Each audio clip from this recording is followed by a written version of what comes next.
The great hall of the Galactic Council was beautiful. Crystal pillars rose high into the ceiling. Light from a dozen different suns poured through windows made of living glass. Representatives from 12 ancient species sat in their seats, their eyes fixed on the small human woman standing alone at the center of the floor. Ambassador Hannah kept her hands still at her sides. She had practiced this moment for weeks. She had cried in private, screamed into pillows, and broken things in her quarters. But now, standing before the beings who ruled the galaxy, her face showed nothing. "The council has voted," said Elder Verthal. He was a Valorian, tall and thin, with skin like polished stone and eyes that glowed soft blue.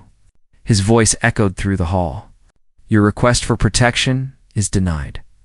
The raider attacks on your outer colonies are not the concern of this body." Hannah nodded slowly. She had expected this. Furthermore, Verthal continued, the council has decided to reduce human trade permits by 60%. Your species has grown too fast. You must learn your place. Somewhere behind her, Captain Yunho stood with his crew.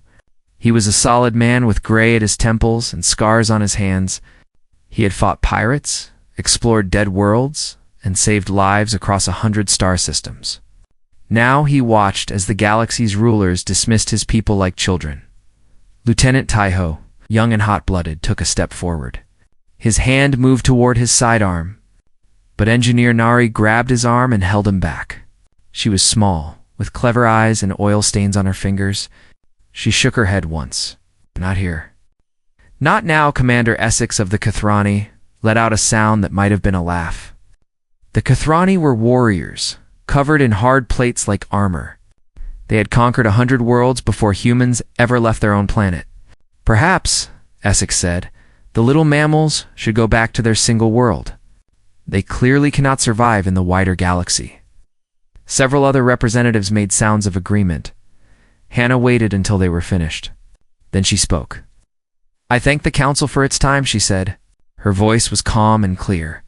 "I have one final announcement to make on behalf of humanity." Berthel waved a long hand. "Speak then. We have other matters to discuss."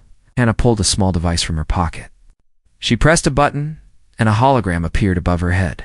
It showed a map of the galaxy, with thousands of tiny blue dots marking human colonies, stations, and ships. "Effective immediately," Hannah said. "Humanity is activating the departure protocol." The hall went quiet. "We will withdraw from all council space," Hannah continued. "Every human colony will be evacuated. Every station will be emptied. Every ship will leave. We will travel beyond the galactic rim, into the void between galaxies, and we will not return." For a long moment, no one spoke. Then Elder Verthal leaned forward.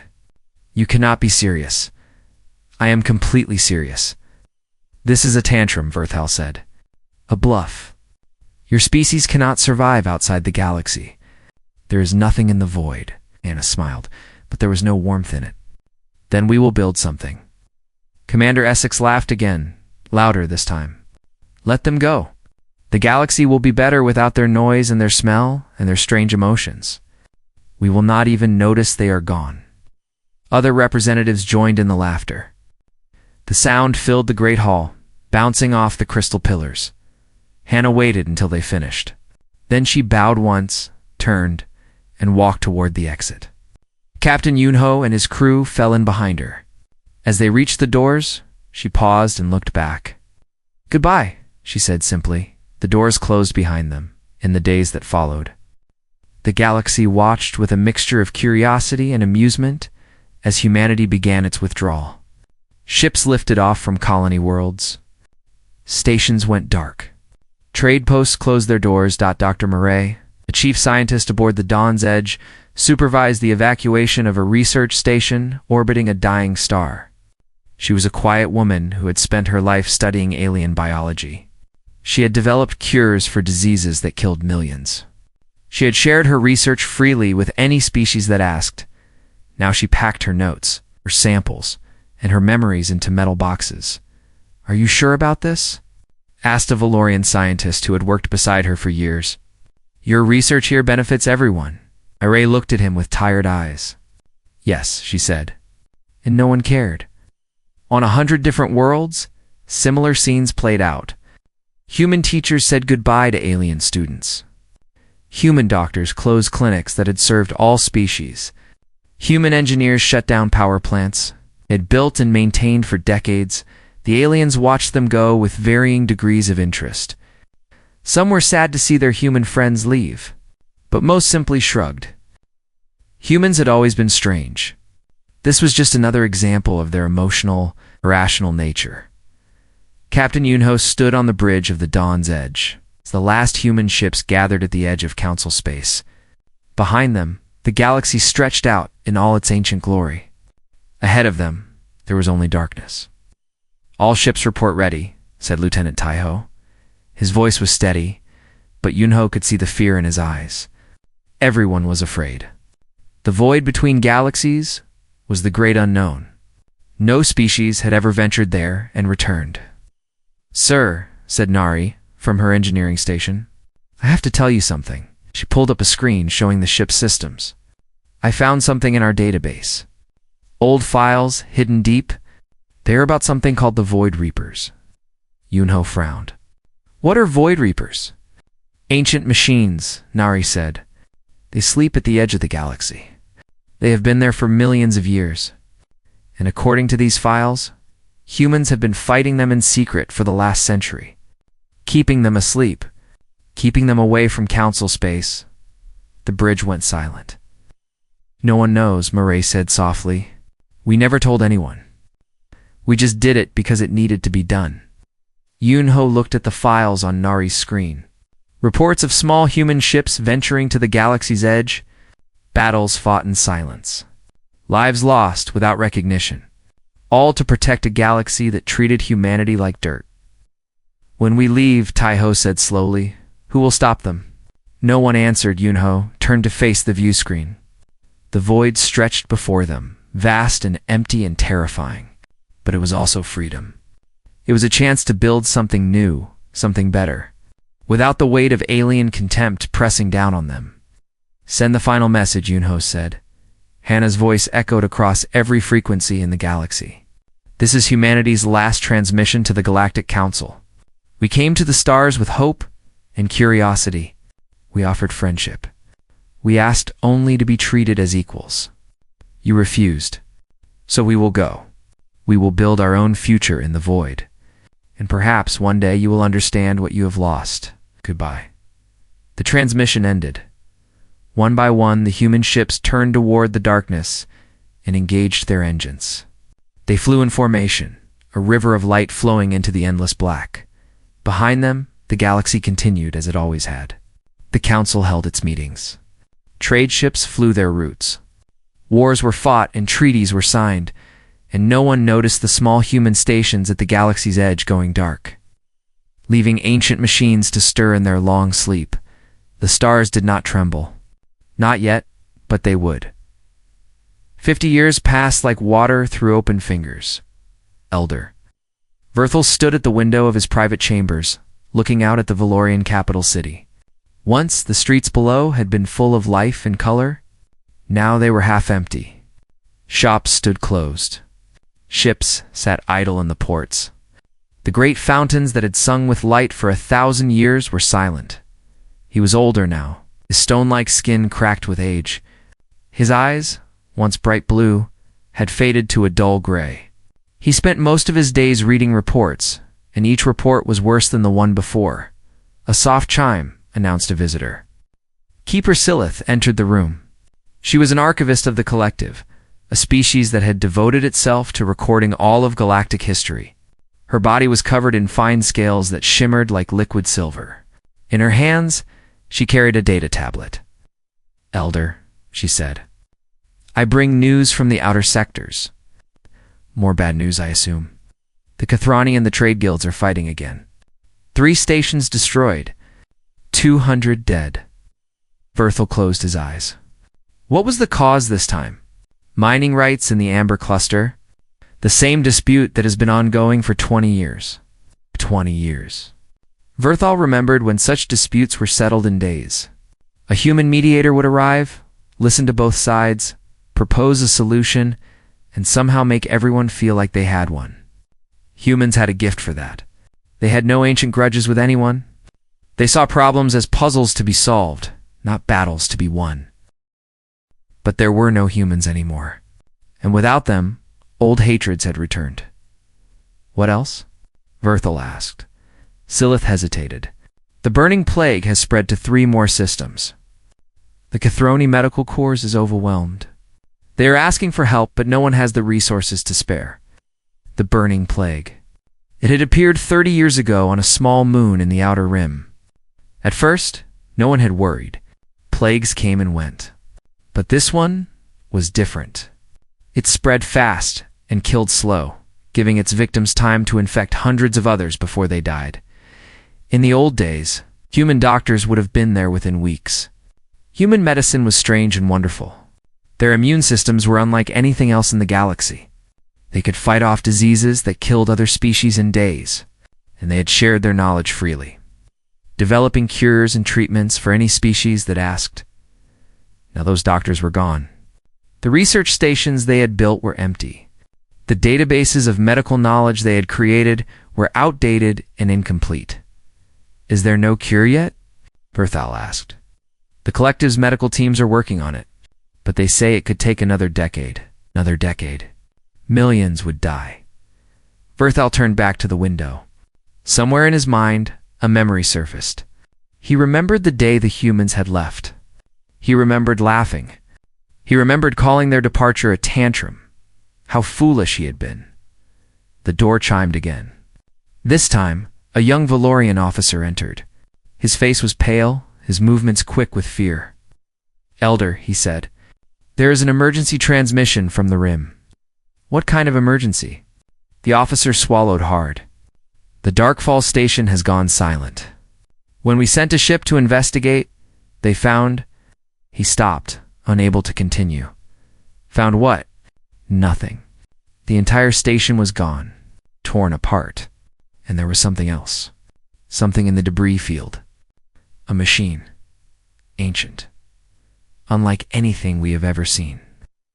Verthal felt a cold hand grip his heart. He had heard whispers of such things. Old stories dismissed as legends. Machines that slept in the darkness between stars. Machines that woke hungry. Show me, he said. The officer projected a hologram into the air. It showed the wreckage of what had once been a station housing 50,000 people. Floating among the debris was a shape. It was long and black, covered in sharp angles and strange symbols. It looked like something from a nightmare. We scanned it, the officer said. It is at least 10 million years old, but it is still active. Still hunting? One machine did this? We believe so. An elder? The officer's voice shook. Our sensors show there are more. Thousands more. They are waking up all along the galactic rim. Silith stepped forward, her silver scales rippling with alarm. I have read about these things in the ancient archives. They are called Void Reapers. They were created by a species that died before any of our civilizations were born.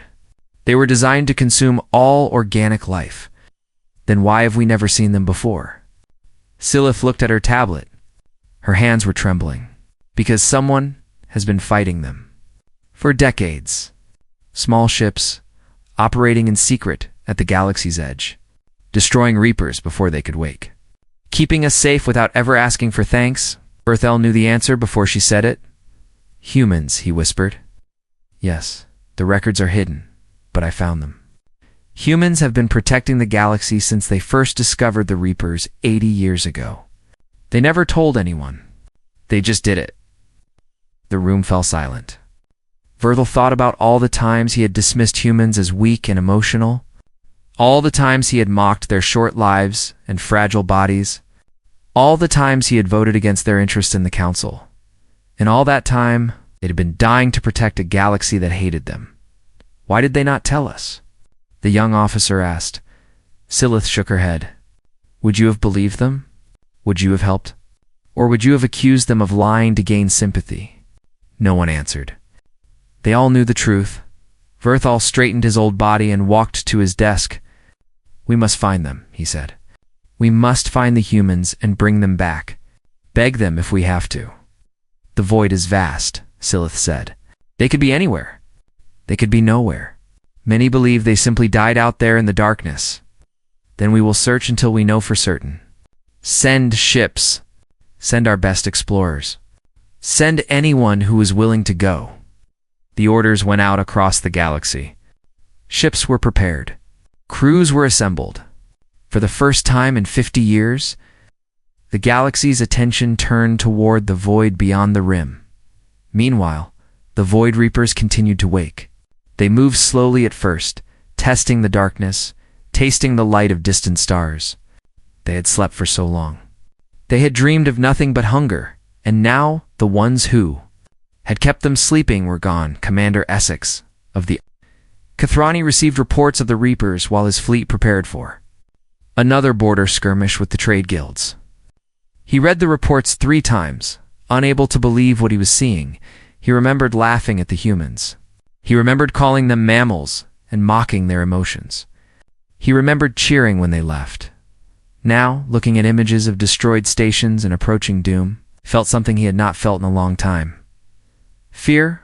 The stars were beginning to tremble. And somewhere in the endless void, humanity was watching, waiting, deciding. They had built their own civilization in the darkness. They had grown strong. They had not forgotten how the galaxy had treated them, but they had also not forgotten who they were. The question was, would they remember in time? The void between galaxies was not empty. It was hungry. Captain Rivas, of the Valorian exploration fleet, learned this the hard way. His ship, the Bright Seeker, had been searching for human settlements for 3 months. They had found nothing but darkness, cold and silent so deep it made the crew weep in their bunks. Now alarms screamed as the ship shook around him. What hit us? He shouted. Unknown object, his navigator replied. It came out of nowhere. Sensors did not detect it until impact. Rivas looked at the damage reports flooding his screen. Hull breaches on 3 decks. Engine power dropping. Life support failing. His ship was dying, and he did not even know what had killed it. Through the view screen he saw it. A shape in the darkness. Long and black, covered in angles that hurt his eyes. A Void Reaper. It had followed them into the void. All hands, Rivas said into the comm system. Abandon ship. Get to the escape pods. But even as he gave the order, he knew it was useless. The pods were too slow. The Reaper was too fast. They were all going to die out here in the nothing. No one would ever know what happened to them. In his final moments, Rivas thought about the humans. Had they faced this same darkness? Had they felt this same fear? Or had they found something out here, something that made them strong enough to survive? The Reaper struck again. The Bright Seeker broke apart, and the void swallowed everything. Back in the galaxy, the news of lost expedition after lost expedition spread like poison. 12 ships sent into the void. 0 returned. The search for humanity was becoming a graveyard. Elder Verthel received the reports in his chambers. Each one felt like a stone added to the weight on his shoulders. He was dying. He could feel it in his bones. And before he died, he wanted to make things right. But the humans were gone, truly gone, and nothing he did seemed to matter. Elder, said Keeper Silith, entering with her usual quiet grace, I have found something. Something important. Verthal looked up from his desk. He had grown to rely on Silith in these dark times. She was the only one who seemed to understand the full scope of what they had lost. What is it? Silith placed her data tablet on his desk. On the screen was a recording. A human woman, middle-aged, with kind eyes and tired lines around her mouth. Verthal recognized her from the old council records. Dr. Murray, a scientist who had cured the Grey Death, the one who had saved millions of Kathroni lives without asking for anything in return. Found this hidden in an abandoned human research station, Silith said. It was buried deep in the files, encrypted with codes that took me weeks to break. I believe it was left for us to find. When we were ready, Verthel pressed play. Dr. Murray's image flickered to life. She was sitting in a small room, surrounded by boxes and equipment. Behind her, through a window, stars were visible.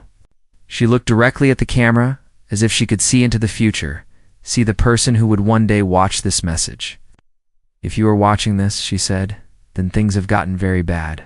The Reapers have probably woken up. People are probably dying, and you are probably looking for us, hoping we will come back and fix everything like we always did." She paused and took a deep breath. "I want you to understand something. We did not leave because we were weak. We did not leave because we could not survive among you. We left because we could not keep giving ourselves to people who did not value us. Do you know what that feels like? To save lives, to build bridges, to stand between danger and the people who hate you and receive nothing but contempt? It breaks something inside you. Something important." Verthel felt those words like knives in his heart. "But here's the thing about humans," Murray continued. "We are stubborn. We hope even when hope makes no sense. We care even when caring only brings us pain. So we left you a choice. Not a test. Exactly. Just a choice." She leaned closer to the camera. "You called us weak because we felt. You called us foolish because we hoped. But hope is not weakness. One day, when the stars tremble and the darkness comes, look to the void. We will be watching. We will decide if you have learned." The recording ended. Silith and Verthel sat in silence for a long moment. Then Verthel spoke, his voice rough with emotion. She knew. 50 years ago, she knew this day would come, and she still left us a chance. "The question is," Silith said, "have we learned?" Verthel thought about everything that had happened since the humans left. The wars, the plagues, the slow collapse of everything they had built. And through it all, the galaxy had not changed. Species still fought over old grudges. Leaders still put pride before survival.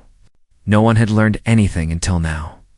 "Broadcast that message," Verthel said. "Send it everywhere. Every station, every ship, every world. Let everyone see it. What good will that do?" Verthel stood up slowly, his old joints protesting. "I do not know. But if the humans are watching, if they are waiting to see if we have changed, then we need to show them. Not with words. Not with promises. With truth." The message spread across the galaxy like fire. Dr. Murray's face appeared on screens in homes, and ships and council chambers. Her words echoed through species that had never thought twice about humanity, and then something unexpected happened. On a Kethrani warship preparing for battle against the Void Reapers. Commander Essex watched the message. He was older now, his plates scarred from 100 fights. He had lost 3 sons to the Reapers. He had lost friends, soldiers, entire fleets, when the message ended. He sat alone in his quarters and did something he had not done since he was a child. He cried. Then he recorded his own message. "This is Commander Essex of the Kethrani Third Fleet. I am sending this transmission on all frequencies, including those that reach beyond the galactic rim. I do not know if any human will hear this. I do not know if I deserve to be heard, but I need to say it anyway." He paused, gathering his strength. "I was wrong. When you left, I laughed. I called you weak. I celebrated your departure. And every day since then, I have seen the cost of my arrogance. My people are dying. My world is burning, and I cannot fix it. No one can, except maybe you." His voice broke. "I am not asking you to save us. I am not asking you to forgive us. I am just asking you to know that I am sorry. That I understand now what you were. Not weak, not foolish. Just good, better than we deserved." He ended the transmission and prepared his ship for what he knew would be his final battle. Across the galaxy, others followed his example. Valorians Kethrani, members of the Collective and the trade guilds and a dozen other species. They sent messages into the void, not asking for rescue. Just saying what they should have said 50 years ago. We were wrong. We are sorry. We understand now in the darkness between galaxies. Aboard ships that had grown and multiplied beyond anything the Council could imagine. Humanity listened, and they began to decide. The human city floated in the void like a dream made real. It had no name, or rather it had 1,000 names. Some called it New Earth. Others called it the Haven. The children born there simply called it home. It was built from starships, welded together. From asteroids hollowed out, from materials that humans had found in the darkness between galaxies. It glowed with soft light against the endless black, flower blooming in a place where nothing should grow. Captain Yunho stood at the window of his quarters, looking out at the city he had helped build. He was old now. His hair had turned completely white. His hands, once strong enough to break metal, now shook when he held his morning coffee. But his mind was still sharp. His heart still beat with the same stubborn hope that had carried him through 50 years of exile. Behind him, the door opened. He did not need to turn around to know who it was. "The council is gathered," said Dr. Murray. She was old too, her face lined with wrinkles, her body bent by time. But her eyes still held the same fierce intelligence that had cured plagues and saved worlds. "They are waiting for you." "Let them wait a little longer," Yunho said.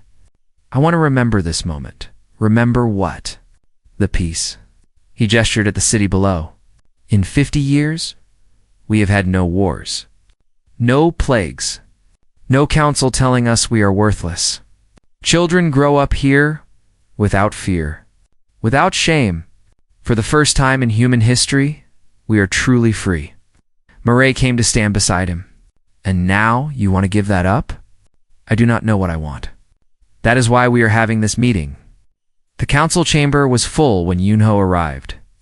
Representatives from every human settlement had come. Some were old, like him, survivors of the original Exodus.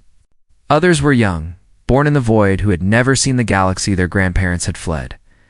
At the center of the room, a hologram played the transmissions from the galaxy. Commander Essex's tearful apology. Elder Verthel's plea for forgiveness. Thousands of messages from hundreds of species, all saying the same thing. "We were wrong. We are sorry. Please help us." Yunho took his seat at the head of the table. "You have all seen the messages," he said. "You know the situation? The Void Reapers are destroying everything. The galaxy that cast us out is dying. The question before us is simple. Do we go back?" The room erupted in voices. "They treated us like animals," shouted a man with gray hair and angry eyes. "They laughed when we left. Now they cry because they need us. Let them burn." "We cannot let billions die because of grudges," argued a woman with medical symbols on her uniform. "We are doctors, scientists, engineers. We have the power to help. How can we not?" "Our power is exactly why we should not help," said another. "If we save them, they will just use us again. Take what they need and throw us away when they are done." The arguments continued for hours. Yunho listened to all of them, saying nothing. He remembered every insult, every vote against humanity, every time he had watched his people suffer because the galaxy did not care. He had earned the right to let them burn. But he also remembered why they had left in the first place. Not out of hatred. Not out of revenge. They had left because staying meant losing themselves. Becoming bitter, angry, small, they had left to remember who they were and who were humans. Yunho had asked himself that question every day for 50 years. He had found the answer in the city outside his window, in the children who played without fear, in the scientists who researched for the joy of discovery, not survival, in the artists who painted and sang and danced because beauty mattered. Humans were hope. Stubborn, irrational, beautiful hope. Finally, when the arguments had exhausted themselves, a young woman stood up. She was small, with dark hair and bright eyes. Her name was Salman, and she was Ambassador Hannah's granddaughter. She had never seen Earth, or the Council, or the galaxy. She knew them only through stories. "May I speak?" She asked. Yunho nodded. So Min looked around the room at the faces of her people. Old and young, angry and sad, hopeful and afraid. She took a deep breath. "I have listened to everyone," she said, "and I understand the anger. The galaxy hurt us. They made my grandmother cry. They made my parents grow up as refugees. They made all of you feel like you were nothing. She paused, letting her words settle. But I keep thinking about something my grandmother told me before she died. She said that the hardest thing about leaving was not the darkness or the danger. It was knowing that we were abandoning people who needed us. Not the council. Not the leaders who hated us, but the ordinary people, the children in alien schools who had human teachers, the patients in alien hospitals who had human doctors, the millions of innocent lives who had nothing to do with the council's cruelty. The room was silent now. Those people are dying, Solomon continued, not because they hurt us, but because the Reapers do not care about politics or revenge. They just destroy, and we have the power to stop them. We built ships that can fight them. We have weapons that can kill them. We survived the void and became something amazing. She looked directly at Yunho. If we do not go back, if we let them burn, are we still the humans our grandparents wanted us to be? Are we still the people who hope and care and believe that tomorrow can be better? Or have we become something else? Something smaller? Something bitter? No one spoke. Yunho stood up slowly. His old bones ached, but his heart felt light. Thank you, Solomon, he said. I think you have given us our answer. He turned to face the council. 50 years ago, we left to save ourselves, to remember who we are, and we succeeded. Look at what we built. Look at who we became. Strong, proud, free, human. He smiled. And for a moment, the young captain who had led the exodus was visible in his aged face. Now it is time to show the galaxy what human really means. The vote was not unanimous.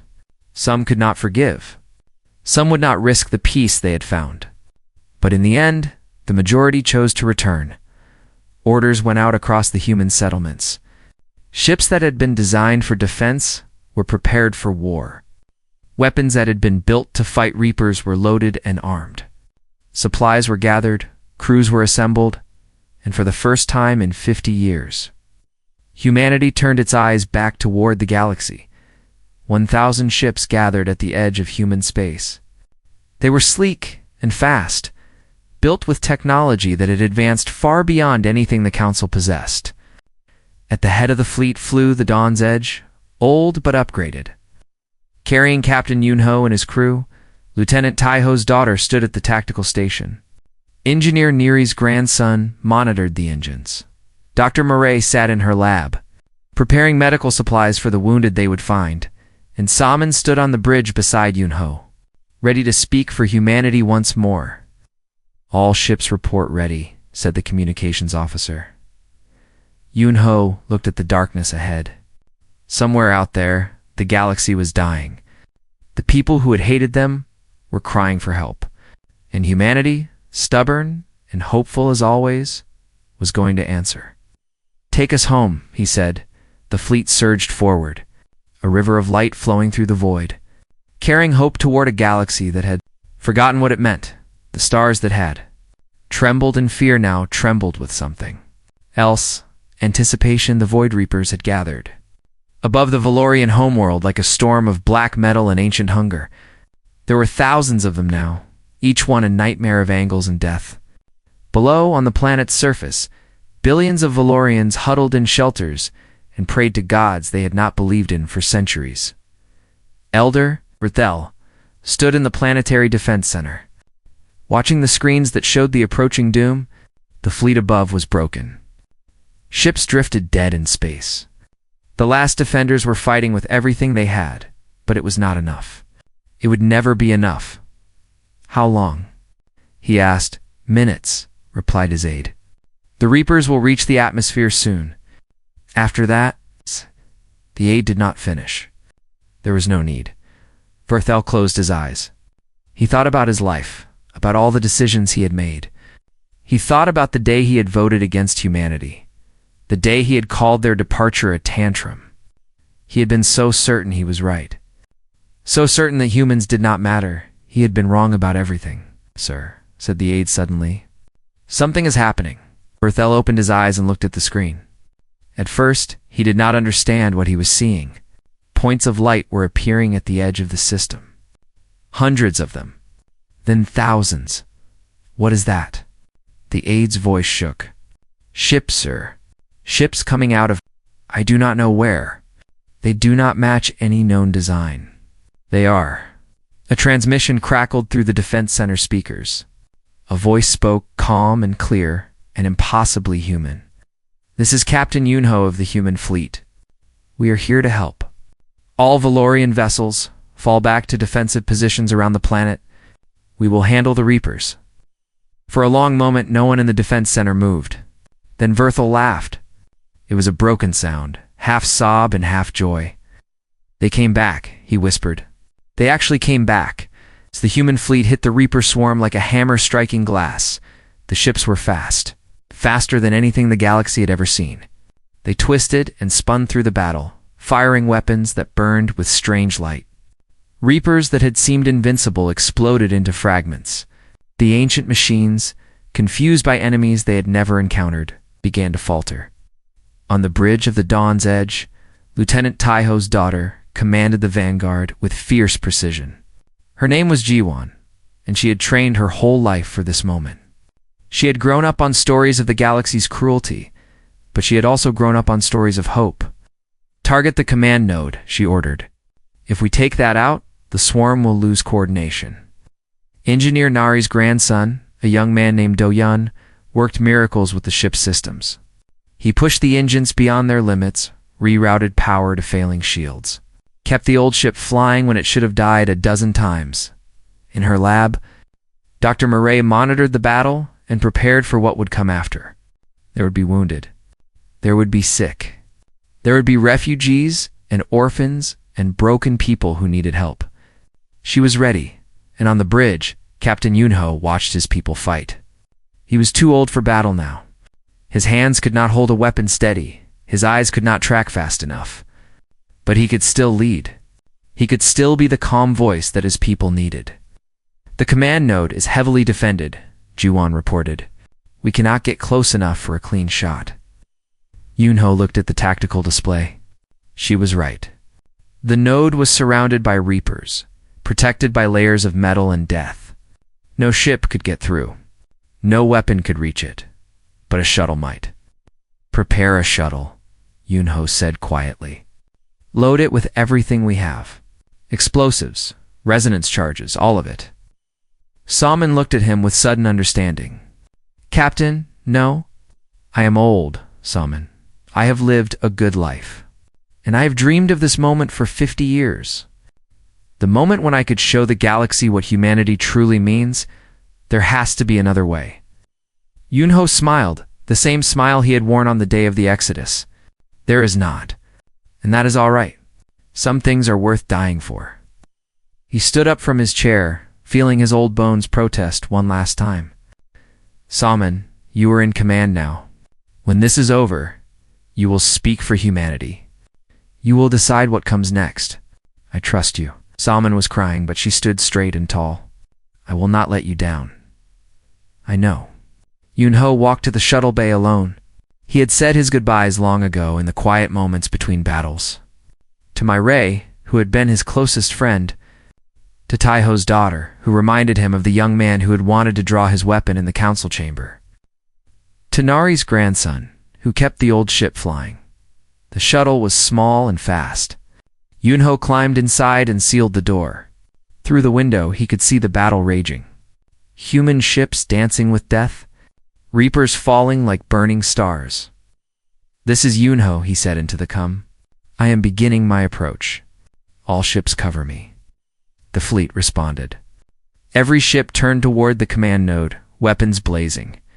They cut a path through the Reapers, buying time, buying space, buying the few precious seconds Yunho needed. His shuttle flew straight and true, threading through explosions and debris. The Reapers tried to stop him, but the human fleet was too fast, too fierce.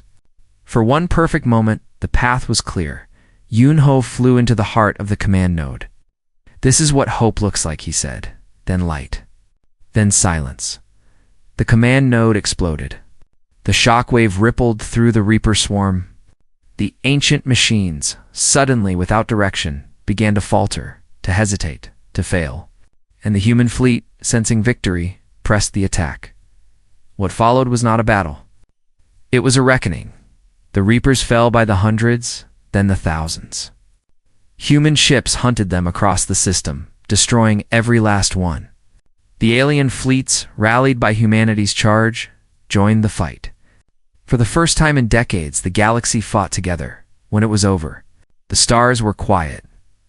On the Valorian homeworld, Elder Verthel emerged from the defense center into sunlight he had not expected to see again. Above him, human ships orbited peacefully. The Reapers were gone. His world was saved. A shuttle descended from the fleet. When it landed, Salmon stepped out. She was young and small, but she walked with the weight of her people's sacrifice. Verthal approached her slowly, painfully. He was ancient now, barely able to stand. But he managed to lower himself to his knees before her. "We do not ask for forgiveness," he said, his voice cracking. "We ask only for the chance to earn it." Salmon looked at him. She thought of her grandmother Hannah, who had delivered humanity's farewell. She thought of Captain Yunho, who had given his life for people who had once mocked him. She thought of all the humans who had chosen hope over hatred. She offered her hand. "Then let us begin," she said. Verthal took her hand and rose. Around them, other aliens emerged from shelters and ships. Valorians, Kethrani, members of the Collective, and a dozen other species. They looked at the human girl with wonder and shame and gratitude. Keeper Silith watched from the edge of the crowd, already composing the words she would write. This was history. This was the moment everything changed. Centuries later, children of every species would learn the story of the departure. They would learn how humanity left and the stars trembled. They would learn how the galaxy fell into darkness without the people they had despised, and they would learn the lesson that should never be forgotten. It was never human strength that made them great. It was not their ships or their weapons or their technology. It was hope, compassion, the stubborn belief that tomorrow could be better than today. That was what humanity gave the stars. That was why. When humans departed, the galaxy wept, and that was why. When humans returned, the stars finally stopped trembling.